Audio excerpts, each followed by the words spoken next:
கெட்டதுக்கு துணை போனா கடைசியில என்ன ஆகும் அப்படின்னு சொல்லி இந்த படம் வந்து ஒரு நல்ல ஒரு உதாரணம். இந்த படத்தோட கதை பாத்துக்கிட்டீங்கன்னா, நம்ம கதாநாயகி வயிற்றுல ஒரு பிள்ளை, கையில வந்து ஒரு ஆம்பளை பிள்ளை பொம்பளை பிள்ளை. அந்த டைம்ல பாத்துக்கிட்டீங்கன்னா அவங்களோட புருஷன் வந்து இறந்து போயிடுறாரு. இப்ப பிள்ளைங்களை வளர்க்கணும், அதுக்காக இவங்க என்ன பண்ணிடுறாங்க, செய்வன செய்யறவங்க இருக்காங்க பாத்தீங்களா, அந்த மாதிரி ஒரு வயசான பொம்பளை கிட்ட போயிட்டு, ஏன்னா இவங்க வந்து பிசினஸ் பண்றாங்க, ஒரு கடை வந்து சாப்பாடு கடை மாதிரி வச்சு நடத்துறாங்க. அப்ப கடை நல்லா போடும் அப்படின்ற ஒரு காரணத்துக்காக இந்த மாதிரி ஒரு பிசாசு கிட்ட ஒரு சேவனை மாதிரி செஞ்சு அந்த பிசாசு கிட்ட தண்ணியை அர்ப்பணிச்சிடுறாங்க. அவங்களோட பிள்ளைங்க ஆம்பளை பிள்ளை பொம்பளை பிள்ளை ஒரு வயசுக்கு அந்த பிள்ளைங்க ஆயிருதுங்க.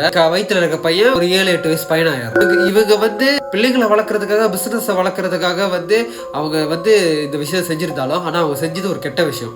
ஒரு கெட்டது செஞ்சா அது என்ன இருந்தாலுமே வந்து ஒரு நாள் இல்ல ஒரு நாள் அது வந்து கெட்டது செய்யதான் ஆரம்பிக்கும். அதுதான் கடைசியில வந்து இந்த கதாநாயகி நடக்குது. இதாங்க இந்த படத்தோட கதை.